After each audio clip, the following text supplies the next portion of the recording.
volta para mais um Elas no Jogo, hoje com uma convidada especial aqui, a Isa, que está no lugar da Nath, que está de férias. Nath, boas férias. E a Ana Lu aqui também, como sempre, aqui para montar esse trio do Elas no Jogo Futebol.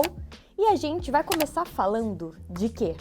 Da melhor notícia do final de semana. Só para a Isabela, pra falar de Champions.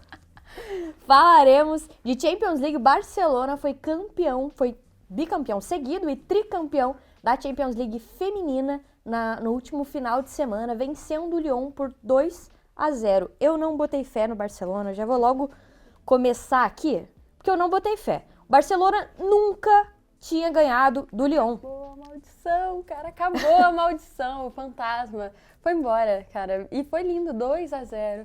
2 gols ali de jogadoras importantíssimas. Tem jeito melhor de quebrar um tabu? A narrativa foi muito bem amarrada. Não, a narrativa foi linda. Ainda mais porque a final aconteceu em Bilbao, na Espanha, né? Tava em casa, né? Tava em casa, a torcida maravilhosa, recorde de público, inclusive a gente já vai falar disso. Mas eu acho que todo o roteiro foi muito, parece que foi escrito, assim. O gol da... Ai, foi ridículo, porque eu fiquei triste, porque o Leão perdeu. Mas... o primeiro gol ser da Aitana, que é a melhor jogadora do mundo hoje. O segundo gol ter saído nos acréscimos, quando a Alexia Putellas entrou. Sim. Pô, 4 minutos em campo, 3 minutos em campo. 6 minutos em campo, se eu não me engano. Parada ridícula.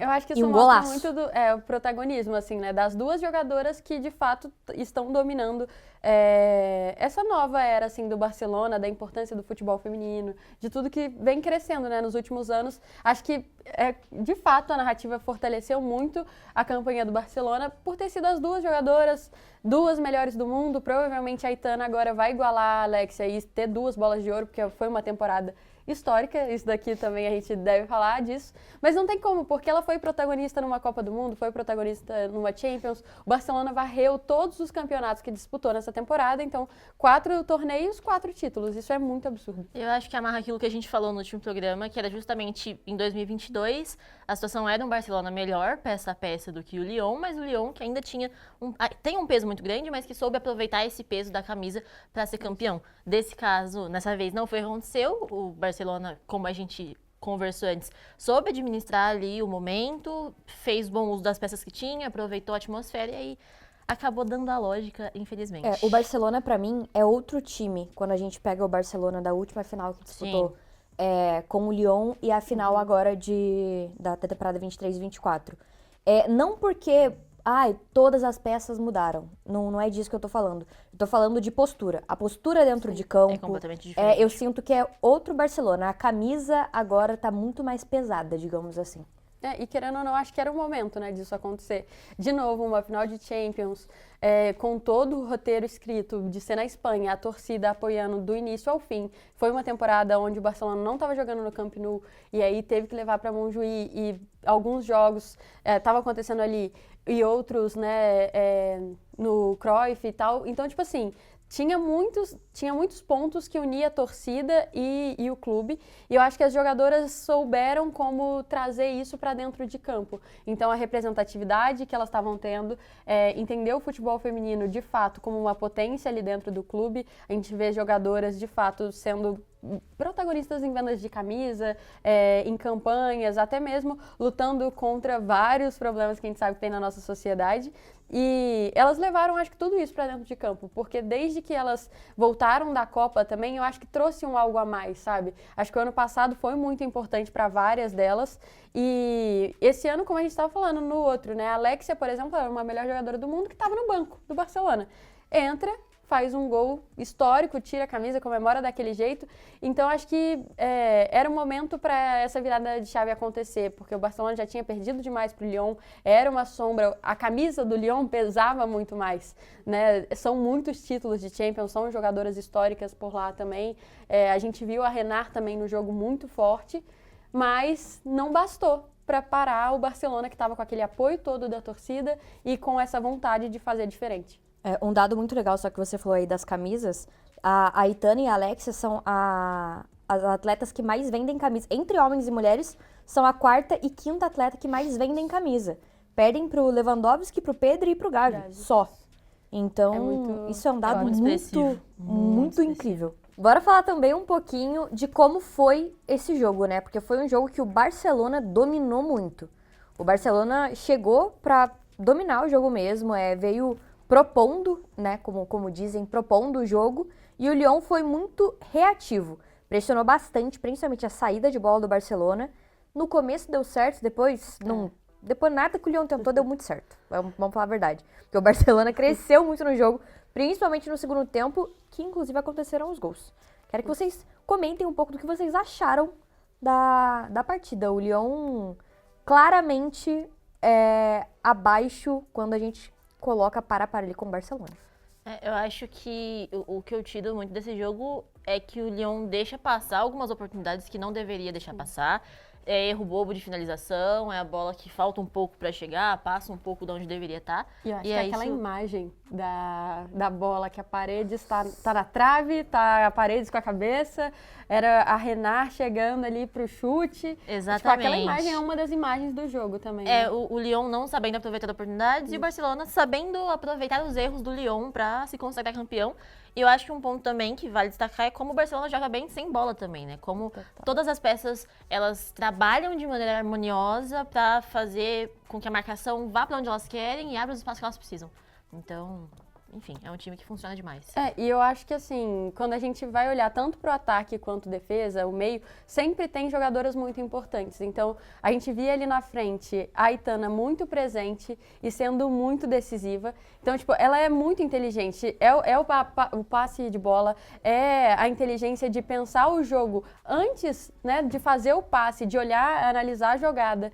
E, tipo, nossa, quem tá mais livre? Onde que eu posso abrir esse espaço para ajudar a outra atacante a chegar mais pra frente? Então, ela é uma meia campista ali que vai avançando um pouco mais, que faz total diferença, porque no lance, tem um lance que quase sai o gol do Barcelona, que é até um pecado, que ela faz toda a jogada, depois dá um passe pra Hansen e foi quase. Mas aquele lance eu acho que mostra um pouquinho da inteligência da Hansen e da Aitana. E, tipo, disso que a Ana Lu falou e que você também trouxe, né? De como é importante o jogo sem a bola também. Nalu também trouxe sobre o Lyon perdendo chances. Eu acho que no começo, né, ali do jogo, a gente teve várias chances que eu fiquei assim, meu Deus, vamos tomar gol. E aí vai começar aquele desespero, vamos tomar gol, né? Porque eu estava torcendo pro Barcelona, parecia que eu estava ali dentro de campo.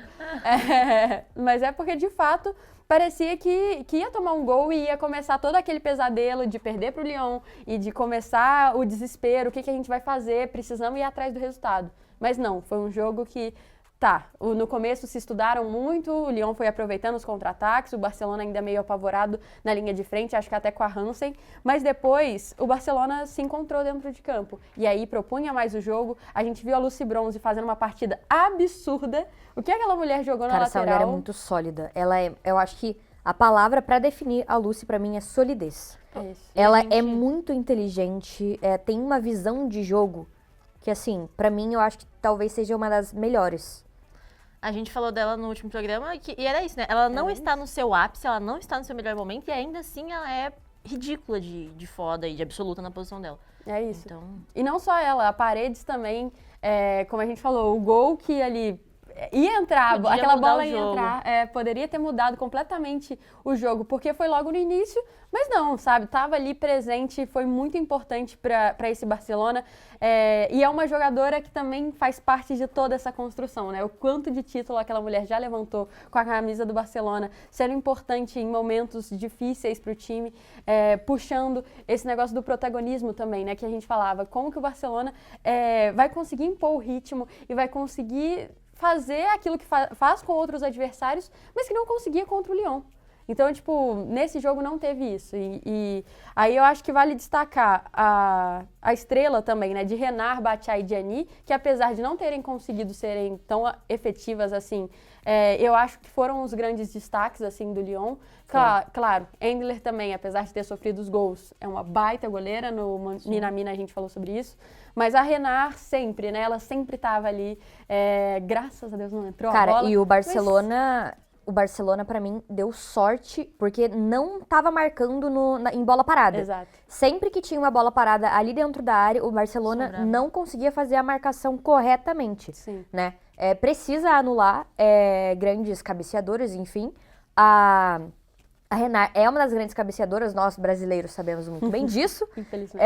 Então, e não estava conseguindo anular ela. Ela sempre subia sozinha, sempre conseguia cabecear. Teve 2 oportunidades muito boas. Aliás, o Lyon teve oportunidades muito boas. O Lyon teve bola na trave, teve bola no travessão, teve bola tirada em cima da linha e a bola não entrava de jeito nenhum. Pra mim, faltou calibre e eu acho que um pouco mais de confiança.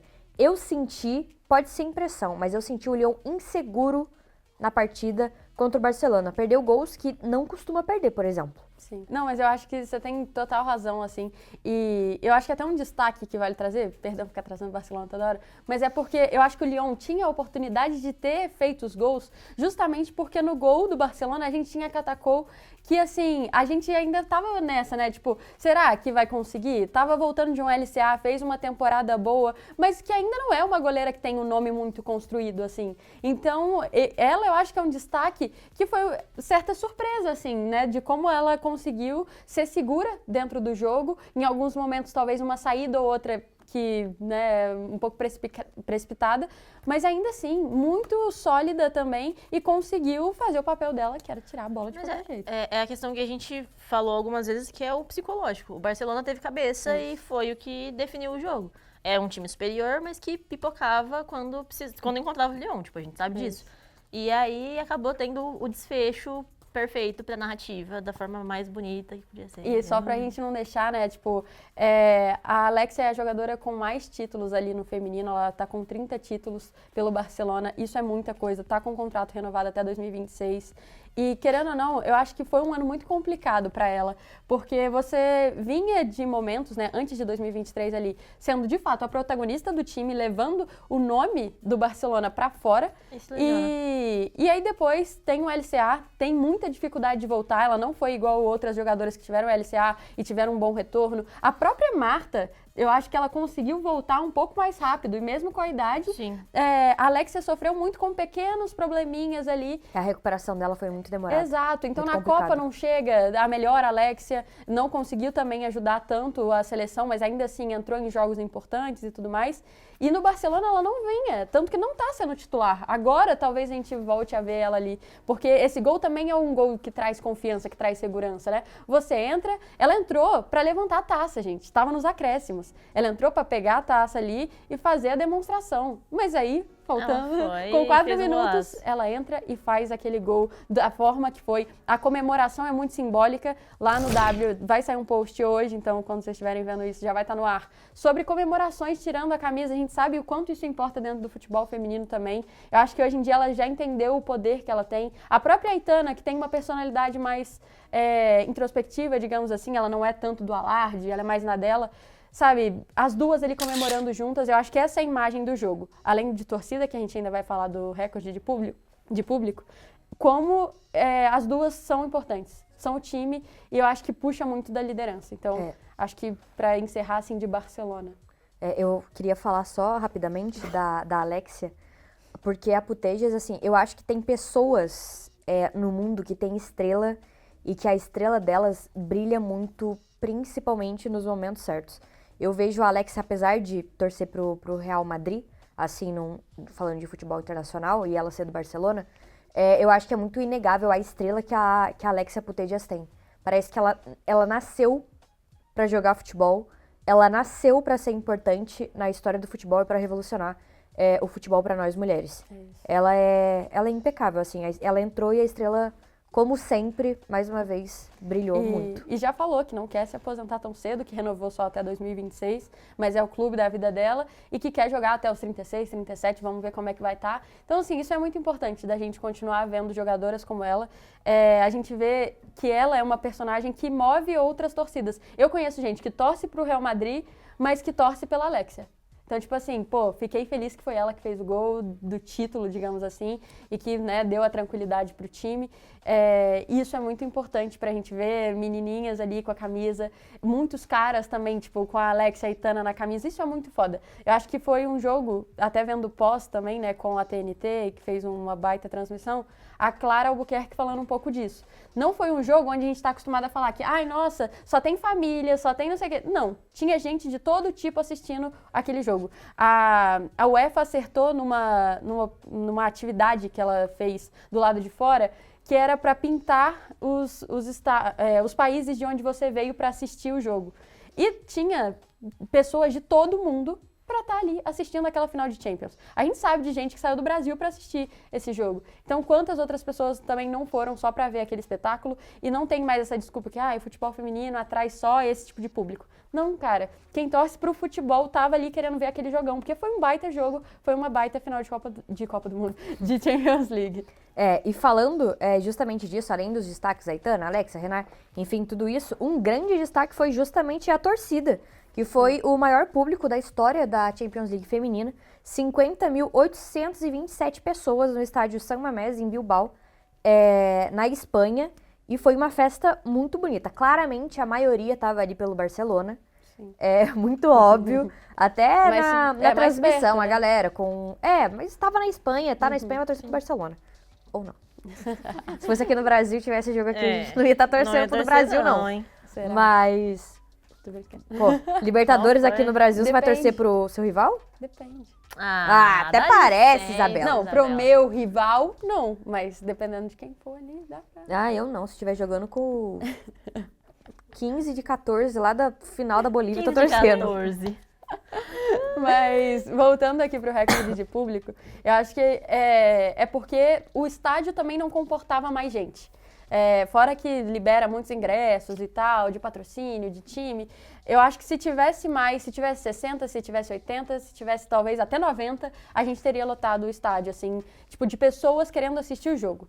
Porque a gente já viu o próprio Barcelona batendo recordes dentro do Camp Nou com esse tipo de torcida. A torcida do Lyon não é uma torcida que vai tanto para jogos fora de casa, mas quando tem jogo na França, sempre leva também muita gente. Então eu não duvido nada que se numa próxima a gente estiver em um estádio com mais possibilidade, a gente teria números maiores. E eu acho que isso é importante para o futebol feminino. Não dá para ficar colocando só, né, esse tipo de público numa final de um espetáculo que poderia ter muito mais gente em loco assistindo. Eu também acho. Eu acho que... Perdão te interrompendo, Lu, mas eu acho que grandes eventos, grandes espetáculos, como uma final de Champions League, seja ela feminina, seja ela masculina, seja, enfim, demanda estádios maiores. Sim. Eu acho que não acreditaram, aí é a minha opinião, não acreditaram no potencial do jogo de botar 80 mil, 90 mil pessoas lá. Mas eu acho que teria. Esgotou muito se rápido. Fosse um... Esgotou? Foi 4 minutos. 5 minutos esgotaram os ingressos. Então, principalmente a torcida do Barcelona. Eu acho que foi 4 minutos e meio. A torcida do Barcelona esgotou tudo. Então, eu acho que não acreditaram muito na capacidade de lotar um estádio de 80 mil. Mas eu acredito que se fizesse num Bernabéu da vida, num Camp Nou da vida, nesses estádios maiores, né? A gente teria. Eu acho que era isso que eu ia falar, que o futebol feminino, ele já provou e cada vez que tem um grande espetáculo, ele prova que ele é capaz de encher grandes estádios e de fazer grandes eventos esportivos. Toda vez que tem esse momento de, será que vai funcionar, será que vai dar certo? Dá certo. Então, é justamente isso, é começar a acreditar mais e falar, elas são capazes de encher um estádio do tamanho de um Bernabéu. Principalmente numa final. Eu vou destacar, eu não poderia deixar de trazer o meu Corinthians pra cá, Gigante, mas o gigante. O Corinthians é um time que sempre que tem final, faz a final na Neoquímica Arena e sempre lota. Você chega lá e tem 44, 45 mil pessoas. E todo ano bate. E não tem mais, porque o estádio não tem capacidade para mais gente. É isso. E quanto mais os times entenderem isso, melhor vai ser. Tanto para quando a gente pensa em seleção, porque, né, alô FIFA, alô CBF, 2027 está por aí. E a gente sabe que vai ser aqui, que a gente tem vários estádios que podem alcançar marcas incríveis de futebol feminino. Então, a depender de valor, a depender do incentivo, a gente consegue ver esses estádios lotados de gente torcendo pro futebol feminino. Então, isso vai ser muito foda. É isso. E antes de passar pro próximo tema aqui, vou pedir para vocês se inscreverem aqui no Esporto do W, compartilharem também, deixarem o like aqui. Pega o link, manda pro seu amigo, pra sua amiga, pra sua mãe, pai, cachorro, pra quem vocês quiserem aí. Mas compartilhem aqui o Elas no Jogo, deixem o like também, fortalece bastante a gente. E vamos falar agora de seleção brasileira. Agora Assunto sim, que a gente gosta. agora É o que eu a gente gosto. tá em casa. É o que eu gosto. Chega entendeu? de falar de europeu, Ah. entendeu? Acabou com essa palhaçada. É isso, Ai, eu vou Barcelona. falar de novo, que essa Que é coisa isso? aí de futebol europeu. Não tá com nada. Ih, gente, É pelo amor de futebol brasileiro. Cara, entendeu? futebol O Barcelona- brasileiro. O Barcelona tá mandando um beijo pra todo mundo. Elas Com são haters, certeza. mas não tem problema. A Não gente tem é problema. corintiana, minha filha. A Tem gente não precisa hatear Barcelona, 3 não. Champions. Quando chegar o Mundial, que é... O Corinthians vai amassar. 3 Libertadores a Tá gente tem. maluca. Eu vi a galera lá do mano. Twitter, Rafael, TT, postando, pô, vamos cair na realidade. Quando tiver um Mundial, a gente vai tomar um pau do time do Barcelona. Ah, Isabela, o seu time chega onde? Ah, não tô nem falando vai do pra meu time. Nem vai pra Mundial nenhum. Eu não tô falando do meu Fiel, time. fora, garoto. Eu não tô Ah. falando. Meu time também é o Barcelona, pô. Se você não Ah, torce pra sai europeu... daqui. Bom, Seleção? seleção brasileira. Vamos, Vamos falar de seleção. seleção brasileira, que já causou discórdia demais aqui também. Nem começou e já Agora causou estamos do mesmo discórdia. lado, né? Estamos do mesmo lado, pelo amor de Deus. Pesou, né? Bom. Do nada, pesou. Enfim, a seleção brasileira feminina tem amistosos marcados contra a Jamaica no dia 1º de junho em Recife e no dia 4 de junho em Salvador. O Arthur Elias convocou 26 atletas para esses jogos, acabou fazendo trocas na convocação nessa semana. Então, saíram Bia Zanerato, Priscila e Fê Palermo. Entraram para a seleção brasileira Bruninha, Debinha e Laís. Quero que comentem primeiro o que vocês esperam desses 2 amistosos contra a Jamaica e depois da saída de algumas. A Ana Lu ali, ó, Toma, tá. tristinha. Que mundo é esse tão cruel que a gente vive? Pô, A saída dessas 3 atletas Fangirl. e a chegada também de novas atletas. A Bia Zanerato tá aqui. ó. infelizmente, a minha queridíssima Bia Zerato não vai estar. Eu vou até O ficar- que é triste, muito triste. Mas, pô, fiquei feliz, Bruninha voltando finalmente. Aleluia, Arthur Eu Elias. e todo o fã-clube da Bruninha, todo mundo que estava gritando na Neoquímica Arena no último jogo. Pô, é uma das melhores laterais que a gente tem na atualidade jogando, né, brasileira. E aí não tinha espaço, não vinha tendo espaço. É importante que ela tenha. E eu acho que pode ser uma peça interessante, ainda mais perto de Olimpíada, pra gente ver o que a gente pode esperar. De fato, que a lateral esquerda tá muito bem fechada há muito tempo, a direita sempre fica nessa de quem vai e quem não vai. Acho que é uma boa oportunidade pra gente fechar isso. Eu acho que expectativa vai depender muito de como a Jamaica vai propor o jogo aqui, né? Porque, querendo ou não, a gente ainda não sabe como é que vai ser, de fato, esse teste. Porque é um amistoso que talvez poderia ter sido feito contra uma Colômbia, contra qualquer seleção sul-americana, por conta de proximidade. A gente sabe como é difícil a seleção adaptar o calendário com as seleções europeias. Então, provavelmente, é por isso que deve ter conseguido ali uma agendinha ali com a Jamaica. Mas a gente não sabe de fato como é que a Jamaica chega para esses jogos amistosos, né? Bunny Shaw tá machucada, então a gente não vai ver também já essa potência máxima que a gente sabe que elas têm. que é uma jogadora que faz totalmente a diferença. A gente viu na Copa do Mundo, né? Espero que a gente tenha aprendido lição de fazer muitos gols. E não à toa, falando sobre muitos gols, o Arthur Elias convocou 10 atacantes. Então, eu acho que mostra como ele já está mais consolidado na defesa. Eu acho que a gente não tem muitas peças ali para ser trocadas. O meio, eu acho que é uma dúvida ou outra. Mas no ataque, eu acho que ainda é o problema. Eu acho que ainda onde ele não tem as peças fechadas, principalmente numa convocação onde a gente vê Marta, Cristiane, a própria Bianca Brasil. E aí, numa convocação onde tinha Bia Zanerato e que se machuca, e aí entra a Debinha no lugar, são peças que a gente está acostumada, mas que ninguém pode cravar com certeza que elas vão estar Até porque nos a gente Jogos tem Olímpicos. muitas opções no ataque, É isso. a maioria delas em bons momentos nos seus clubes, então Isso. é muito difícil cravar alguma coisa na frente. Só que, ao mesmo tempo, por exemplo, a Bianca. Sou apaixonada pela Bianca Brasil aqui, o amor que você declarou ao Cássio. Poderia ficar falando aqui sobre Bianca Brasil eternamente. Um beijo, Bianca. Ela me segue no Instagram, eu fiquei muito feliz. Mas, cara, quando a gente vai parar pra pensar, será que ainda dá pra levar ela pensando no ciclo? Porque, claro, talento não falta, mas querendo ou não, pesa um pouquinho a idade. o momento mesmo. A gente já viu a Bianca em outros momentos atuando em alto nível aqui no Brasil, mas seleção é completamente diferente. Então acho que vai ser bom pra gente ver a questão dos amistosos, como que o Arthur Elias vai utilizar esses 10 nomes, se todas vão ganhar a oportunidade ou não, porque ele precisa testar para fechar essa lista. Então, eu tô com expectativa da gente ver mais testes do Brasil, muito mais do que o resultado em si. Eu acho que a gente vai precisar que essas provas, que essas peças se provem, né, ao longo dos jogos. São 2 jogos rápidos, assim, eu diria, mas é um dos últimos momentos para fechar essa lista. Eu acho que você falou muito bem, principalmente na questão do ataque. O ataque não tá fechado. E por isso o número alto de atacantes convocados. Eu sinto que o Arthur fica fazendo teste, e quanto mais teste ele faz, mais dúvida ele tem. Sim. Porque o que eu entendo, pelo menos, eu não sei a opinião de vocês, pra gente fechar esse assunto, mas eu acho que ninguém ali passa 100% de confiança pro Arthur.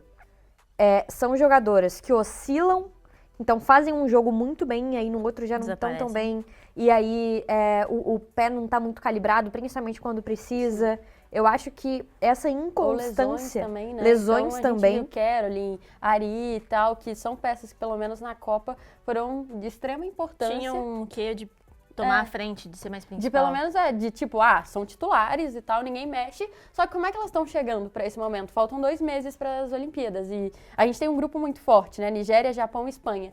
A Nigéria, a gente sabe que é uma seleção que dá muito trabalho, tem peças importantes, então a gente não pode chegar achando que vai ser um jogo fácil. E é um primeiro jogo que já cobra muito da gente, porque se a gente não for bem, a gente já tá fora. Porque a Olimpíada a gente vai ter que render muito contra Japão e Espanha, torcendo por resultados. E que são seleções que o nível sobe ainda mais. Exato. Então, assim, na minha opinião, se não ganha na estreia, a gente já pode dar uma... Acho que esse Isabela ano... Damas, o pessimista. Não. Olha só. Você está falando que o Brasil tem altas chances de ficar de fora da segunda fase. Eu não disse isso. Olha fake news, né? Olha fake news. Eu tô só apenas perguntando. Não, eu não disse isso. Eu disse que se a gente não ganha na estreia. Tudo Agora, bem. se você... Eu acho que a seleção ganha na estreia. Sim, mas que a gente não ganhar, temos um problema. A gente tem um grupo muito difícil. Só Pelo que menos não tem grupo fácil. Na minha opinião. Não tem grupo fácil. Sim. Mas ainda assim o Brasil cai num grupo difícil. Inclusive, nos últimos jogos, eu vou até relembrar os últimos jogos da Seleção Brasileira Feminina aqui, porque na Copa Ouro, a gente chega na final, faz grandes jogos e perde para os Estados Unidos na final por 1-0 para variar. Porque chega contra os Estados Unidos, o Brasil pipoca. Né? Não tem. Olha só, esse ano, a Seleção Feminina de Vôlei venceu os Estados Unidos depois de 5 anos. Como eu gosto da narrativa, chegou o nosso momento. A Seleção Brasileira de Futebol Feminino vai ganhar dos Estados Unidos nesse ano, eu acredito. Porque, cara, o vôlei quebrou esse tabu esse ano. Então, acho que é o momento de se inspirar ali no que deu certo e fazer diferente. Se você acredita, quem sou eu trouxe uma aura aqui, sabe? Olha esse momento. Tá tudo tão mais bonito, tá uma alegria aqui, uma energia boa. Fez até sol lá fora. Bom... Passando agora para She Believes. Na She Believes a gente perde pro Canadá nos pênaltis na semifinal. Semifinal, She Believes, pra quem não sabe, é um campeonato muito curto. É o interclassezinho ali. É o interclassezinho, assim, pra fingir, entendeu? E aí só teve um jogo que era já a semifinal e o Brasil perdeu logo nesse jogo aí pro Canadá. E aí, na disputa do 3º lugar contra o Japão, a gente fica em 3º lugar fazendo um jogo não muito bonito, mas com a Lorena brilhando. Sim. Muito nos pênaltis. Pegou 4 pênaltis. E aí a gente pega ali o 3º lugar muito por causa da goleira do que por causa do time, por causa do futebol jogado. De novo, acho que o problema com as atacantes, né? Acho que era um problema da Era Pia, em alguns momentos. Acho que nos momentos mais importantes, eu diria. Porque antes, Debinha era artilheira da Era Pia e tudo mais, e fazia muito gol. Mas fazia com amistoso contra a Venezuela. E quando a gente precisava, a gente viu poucos gols do nosso ataque. Acho que só, de fato, na estreia da Copa que a Ari dominou tudo ali. Mas, tirando isso, a gente apresentou muito pouco na frente, assim. Então, precisa dar essa virada de chave. Tomara que esses amistosos tragam ali novos ares para a cabeça de Arthur Elias, um novo plano para que a gente chegue bem, né, nos Jogos Olímpicos. O rei vai dar conta desse O trabalho. reizinho, né? O rei Arthur quem seria capaz dará conta desse além trabalho. Eu dele acho que de se não fazer for isso, ele, pô? Abandonou não o tem Corinthians quem. vocês aí. Tô brincando, tô brincando, tô brincando. Você vê que a gente evita falar do Cara, a Corinthians? gente tenta. A gente tenta levar a coisa Foi legal só e a uma Isabela não piadinha, Eu deixa. só soltei. Tal qual a Alexia Puteias tem sua estrela própria e ela sempre vira a pauta, Corinthians, né, mano? Tá A bom. gente tenta, mas... Será que, ou é só porque temos 2 corintianas? Valeu, Ah, Nath. sempre Ou isso. será que é porque o Corinthians é o maior time aqui da América Latina? Da América Latina, sim. Então.